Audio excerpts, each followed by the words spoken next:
Assalamualaikum warahmatullahi wabarakatuh. Halo guys, kembali lagi bersama saya Bobby Herien.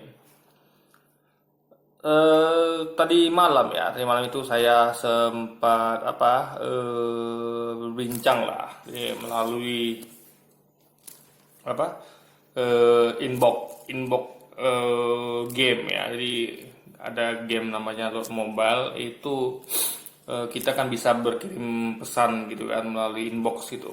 Nah, saya punya saya punya beberapa teman wanita di game itu guys. Teman wanita yang saya nggak pernah jumpa tentunya kan. Saya juga dan saya juga nggak tahu mereka di mana dan arti tinggal di mana gitu. Hanya pernah sedikit ngobrol di game gitu. Ngobrol biasa gitu kan, say hello gitu. Nah, tapi ada satu yang cukup apa ya namanya ya. Bilang dekat sih enggak, tapi dalam artian eh, apa ya eh, memang cukup akrab dalam game itu dalam artian keakraban sebagai sama gamer gitu. Jadi yang diomongin itu tentu tentang game kan ya gitu kan. Dan tentang politik gitu mungkin sedikit. Kebetulan tanggap tidak ada angin tidak hujan ya. Jadi ini makanya saya jadikan topik di bahasan konten saya kali ini guys. Ini penting pendidikan dalam rumah tangga gitu kan. Jadi dia bukan curhat ya, dia sempat mengemukakan kalau dia ada masalah sama doinya gitu. Doi, saya nggak tahunya apakah pacar apa teman gitu kan. Nah, jadi ya saya kebiasaan suka menasihati gitu kan. Jadi dan kebetulan sebetulnya nih teman kita ini nggak perlu dinasihatin guys, karena memang dia sudah pada jalurnya gitu. Tapi alhamdulillah lah ya, saya juga tahu kalau dia sudah pada jalurnya gitu. Jadi terlepas apakah dia itu doi itu pacaran apa tidak gitu kan. Nah, tapi yang lainnya itu menurut saya sudah pas jalurnya gitu ya kan. Dan juga keluarganya begitu gitu. Nah, makanya saya sedikit terangkan gini guys. Di situ saya sempat saya sempat katakan kalau saya itu memang anti pacar gitu kan. Memang sih sekarang sekarang aja. Dulu saya tuh di zaman jahiliyah guys, saya malah hobi pacaran gitu. Jadi bagi saya dulu ya waktu zaman jahiliyah itu tahun-tahun 90-an itu tahun-tahun 2000-an itu saya merasa hobi pacaran dalam artian untuk mengetes seberapa laku saya sebagai laki-laki gitu kan. Saya penasaran gitu kan seberapa seberapa apa namanya mudahnya saya menggait wanita gitu, mendapatkan pacar gitu kan. Itu waktu zaman jahiliyah itu jangan ditiru guys ya. Tapi alhamdulillah sekarang setelah menikah saya tuh jadi orang yang anti pacaran gitu. Jadi dalam artian memang ya, padahal kita tahu pacar itu haram gitu kan. Karena nanti ujung-ujungnya akan ke maksiat gitu kan, akan minimal mendekati maksiat gitu. Nah, makanya saya katakan sama dia memang saya anti pacaran gitu. Ini sedikit nasihatin karena dia mengatakan doinya gitu kan, dia ada masalah sama doinya gitu. Jadi ya ini semacam apalah ya sebaiknya jangan pacaran gitu karena pacaran itu nggak ada gunanya gitu kan. Nah, tapi di penjelasan dia mengatakan ya katanya dia tuh cowoknya ini dia alergi sama cewek gitu, dengan cewek dia nggak mau gitu. Tapi saya nggak tahu kenapa bisa dekat sama teman kita ini gitu kan. Dan memang mereka ini LDR, hubungan jarak jauh gitu kan. Nah, lalu apa lagi ya? Eh Ya, saya nggak tahu kenapa saya memang bawanya suka nasihat gitu aja kan.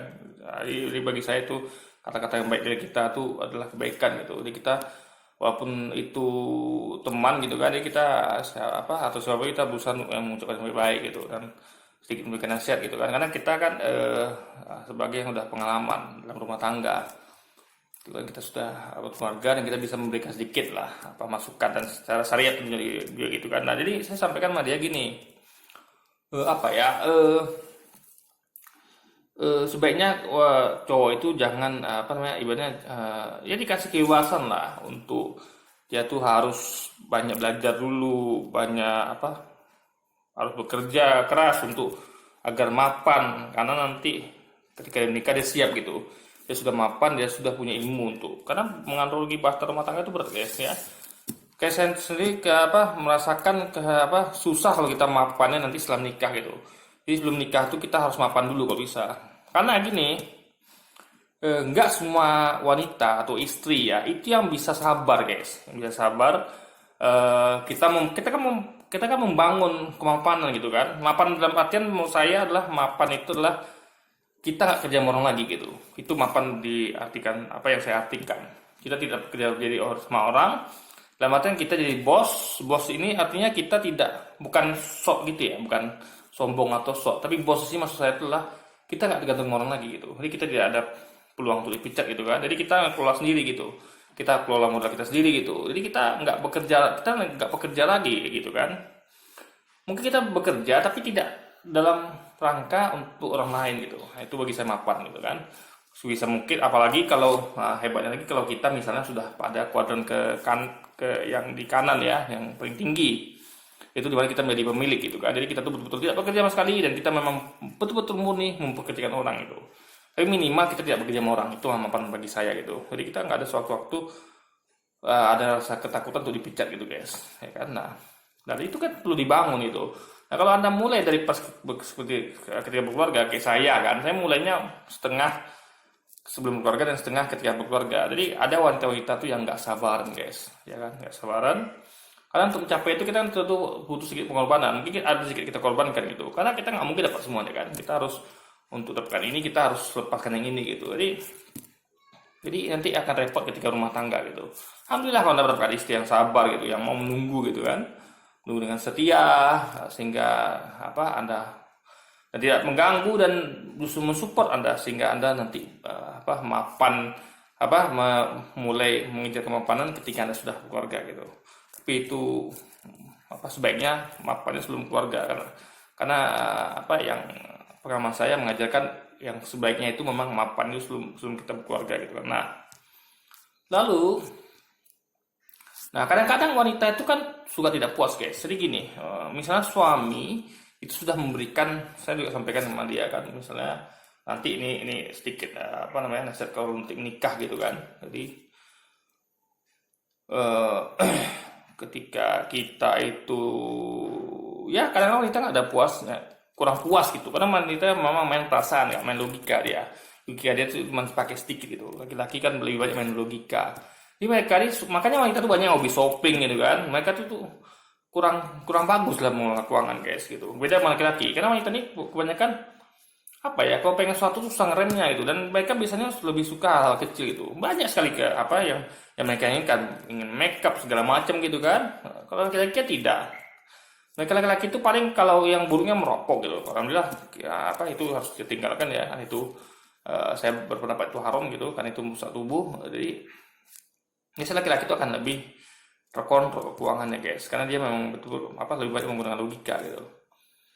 Jadi jadi wanita tuh banyak kurang puasnya. Jadi kadang-kadang mereka ini nggak puas dengan pendapatan suami gitu. Yang apa yang suami kasihkan gitu. Karena suami itu kan seperti kata tadi, ada suami itu yang membangun kemapanan tuh sebelum nikah, ada yang membangunnya sebelum sudah menikah gitu. Ada yang bahkan terlambat pas setelah nikah baru dia bangun kemapanan gitu. Bahkan saking terlambatnya ada yang udah mau tua gitu baru dia bangun kemapanan gitu kan. Tapi jadi itulah intinya. Jadi tadi ada wanita nggak kurang puas gitu, nggak bersyukur dengan apa yang suami kasih gitu kan. Kecuali kalau suami Anda suka mabuk, itu lain cerita, suka foya-foya. Tapi kalau suami yang mengejar kemapanan, tentu itu dia memberikan Anda ala kadarnya, karena dia butuh untuk menyimpan, untuk investasi, untuk mengembangkan modalnya, untuk gimana caranya supaya dia bisa mapan gitu kan. Karena itu kan tentu nanti masa depan keluarga juga. Nah itu kan ada wanita-wanita yang kurang bersyukur itu. Nah solusinya ada guys. Nah, dalam Islam kan memang keutamaan wanita itu adalah di rumah gitu kan, mendidik istri dan anak serta melayani suami gitu kan. Nah, tapi Islam tidak melarang wanita untuk bekerja ya, tapi harus ikut koridor gitu, harus izin suami, lalu ya harus tutup aurat gitu kan. Dan kalau bisa ya keluar rumah tuh jangan pakai makeup gitu. Jadi banyak sekali wanita luar sana yang aneh gitu guys. Di rumah sama suaminya dia itu kucel gitu kan, nggak pakai makeup. Di luar malah dia tanpa suaminya dia pakai makeup gitu, bergaya gitu kan. Ini kan terbalik seharusnya kan. Jadi yang melihat dia justru yang bukan mahramnya. Tapi ketika suaminya melihat, padahal dia kalau wanita soleh itu tahu ya, sebagai wanita adalah ketika suami, ya sebagai istri adalah ketika suami senang memandangnya gitu. Jadi ingat, suami memandangnya, bukan murim yang memandangnya guys. Jadi makanya ini banyak wanita yang mengaku soleh dan pengen soleh, tapi dia nggak tahu caranya guys. Malah berdandan di luar rumah gitu. Ketika nggak pergi dengan suami gitu kan. Nauzubillah, bahkan keluar rumah pun tanpa izin suami. Itu bukan itu sangat bertentangan atau bertolak belakang dengan ciri wanita soleha gitu kan. Nah, jadi kalau dia kurang puas dengan yang diberikan suaminya, ya nggak masalah, kerja gitu kan, kerja gitu, karena dia pengen dan enaknya istri itu adalah ketika dia bekerja atau apapun uang yang didapatkan, dia mau dia bekerja, mau kasih orang, mau dia dapat warisan itu suami nggak punya hak untuk minta sedikit pun itu adalah hak penuh dari sang istri untuk miliknya. Makanya ketika istri bekerja enak sekali gitu, dia uang itu untuk dia semua guys, itu nggak ada hak suami di situ gitu. Nah, beda dengan suami, ketika suami bekerja ya ada hak istri di dalamnya gitu ya, sebatas seperlunya, cukupnya, kebutuhan makan, pangan, sandang, pangan, papan. Tapi kalau suami kasih lebih itu adalah suatu kebijaksanaan ya. Tapi syariatnya adalah asal cukup saja udah aman bagi sang suami. Tapi kadang-kadang memang banyak juga suami yang bijaksana, dia memberi lebih gitu. Alhamdulillah gitu kan. Nah, cuman itu tadi ada mungkin suami itu berpikiran ini harus mapan dulu nih gitu, makanya dia kasih secukupnya dan sisanya dia tabung untuk investasi di masa depan guys. Sehingga nanti dia ketika mapan dia bisa memberi lebih dan dia tuh ekonomi keluarganya aman hingga nanti sampai mereka tutup usia gitu kan. Nah, di seorang wanita tuh solusinya adalah bekerja. Dan lihat teman kita ini, dia mengakui keluarga seperti itu gitu. Jadi kakak-kakaknya itu tuh bekerja guys gitu. Jadi ya banyak beli ikan tuh sendiri gitu. Nah, itu hebat sekali. Itu solusi dalam Islam gitu. Nah, tapi jangan lupa, jangan jadi juga sering-sering, jangan jadi sombong karena gitu. Jadi mentang-mentang sudah bekerja, lalu merasa nggak butuh suami, itu luar biasa guys. Itu bentuk ketidaktaatan untuk suami gitu. Ya, jadi mentang-mentang Anda bekerja, lalu Anda merasa tidak butuh suami, sampai Anda mengatakan bahkan mungkin ya mengatakan nggak perlu kirim uang gitu kan, aku bisa kok hidup sendiri gitu. Nah, ini luar biasa gitu. Ini untuk apa Anda menikah gitu kan? Nggak bersyukur dengan apa suami berikan. Padahal kalau Anda menerima pemberian suami dan Anda bekerja lagi, itu Anda kan happy, betul-betul senang guys, karena Anda mungkin dari suami itu Anda untuk makan sehari yang Anda dapat itu bisa menjadi Anda gitu. Jadi Anda udah posisi enak lah gitu. Malah dengan itu Anda tidak malah kufur nikmat, Anda malah mengatakan nggak butuh suami mungkin, lalu Anda katakan nggak mau dikirimin lagi ya. Padahal itu kan suatu kelebihan Anda gitu. Anda bekerja dan bisa beli apa yang Anda mau, terus Anda dikasih lagi dibackup dengan uang dari suami gitu guys. Itu luar biasa sekali. Itu nikmat yang luar biasa yang sebenarnya Anda syukuri. Bukan dengan itu Anda menjadi kufur dan malah tidak menghargai atau tidak menghormati suami Anda gitu guys. Jadi memang ada masa-masa kan di mana suami itu buruk mungkin. Jadi itulah gunanya istri bekerja itu ya. Tapi ya itu kadang-kadang wanita itu lupa daratan ketika dia sudah bekerja. Dia lupa untuk menghargai, menghormati suami. Dia lupa kalau suami tetap imam gitu, ya kan? Jadi banyak itu wanita yang sombong aja guys itu. Ini suaminya malah dianggap sepele gitu, ya kan? Padahal seburuk apapun suami, dia tetap imam dalam keluarga gitu, ya kan? Nah, lagi sampai campur tangan orang tua gitu. Jadi saya juga ada setting buat dia. Kalau orang tua tuh nggak boleh campur tangan urusan keluarga. Dan dia memang setuju dan memang itu yang terjadi. Kalau ada masalah apa-apa di keluarganya nggak pernah orang tuanya kecampur tuh guys. Dan juga dia nggak pernah cerita ke orang tua gitu. Itu hebat sekali. Itu keren menurut saya gitu kan. Itu pernah terjadi pada anak perempuannya Nabi itu Fatimah Zahra gitu kan. Dia bersuamikan Ali bin Abi Thalib. Ali bin Abi Thalib adalah salah seorang sahabat Nabi yang hidupnya susah guys ya, susah sekali. Bahkan Fatimah ini membantu dia bekerja gitu. Tapi Fatimah tidak pernah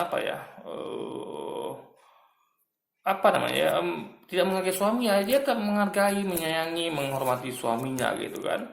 Jadi dia pernah mengatakan kata-kata kasar pada suaminya gitu kan. Dan dia bahkan ketika dia bertanya waktu itu dia sempat mengadu ke Rasulullah gitu kan, mengadu karena mungkin pengen dibantu gitu, tapi bukan dia menjengkal Ali bin Thalib ya, tapi dia mungkin sedikit mengadu dan tidak dalam rangka untuk menjelek-jelekan atau tidak menghargai suaminya, tapi dia minta solusi gitu. Jadi Nabi mengatakan dia memberikan amalan supaya hilang capeknya hilang gitu, yaitu zikir tadi gitu guys. Nah, itu kaidahnya di dalam Islam itu ya, dalam syariat itu istri ya itu sebaiknya ya, kalau merasa tidak cukup dengan apa yang suami kasih, ya laiknya bagusnya bekerja gitu untuk untuk memenuhi keinginannya gitu kan. Nah, syukur alhamdulillah kalau suami Anda itu orang berada sehingga Anda tidak perlu lagi kerja. Tapi kadang-kadang ada kondisi di mana suami Anda itu ya mungkin tadi dalam proses membangun kemapanan atau memang dia lagi terpuruk gitu kan. Itulah gunanya istri. Jadi indah kalau rumah tangga saling mendukung gitu. Jangan semuanya itu diletakkan di beban itu di pundak suami gitu. Istrinya mau tau beres gitu kan. Jadi ya dia nggak mau tahu, yang penting dia mau ini dapat gitu. Itu nggak bisa guys ya. Bukan wanita yang soleh ya. Jadi wanita soleh itulah membackup imamnya gitu. Jadi ketika imamnya lagi kesulitan bantu gitu. Itulah wanita muslimah yang soleh yang baik gitu. Ya kan.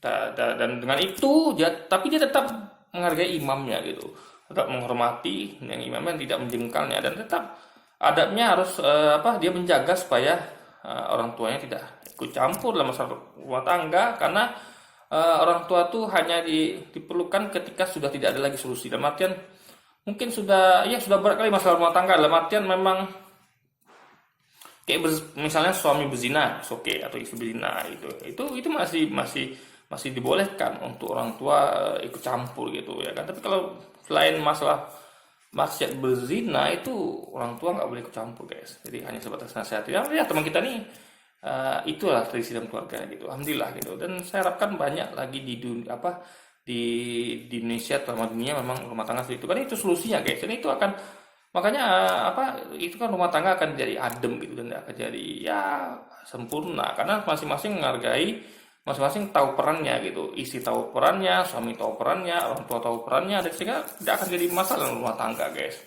Dan akan cipta rumah tangga yang sakinah, mawaddah dan warahmah gitu. Dan itu terjadi pada keluarga teman saya. By the way, dia nih ya orang Kalimantan Barat guys, dan saya nggak pernah ketemu gitu. Jadi di game itu ya, itulah enak main game nih guys. Jadi kita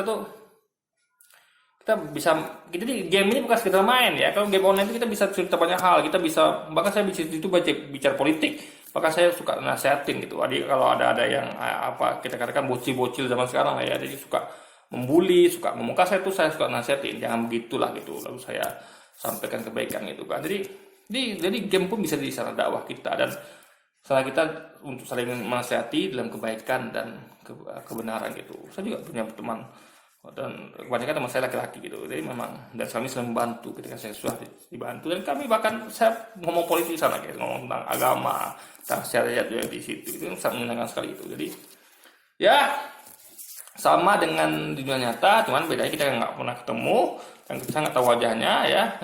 Tapi kita ngobrol enak gitu tentang kehidupan gitu guys. Oke? Jadi ya mungkin sekian dulu video kita kali ini. Sampai jumpa lagi di video-video selanjutnya. Wassalamualaikum warahmatullahi wabarakatuh.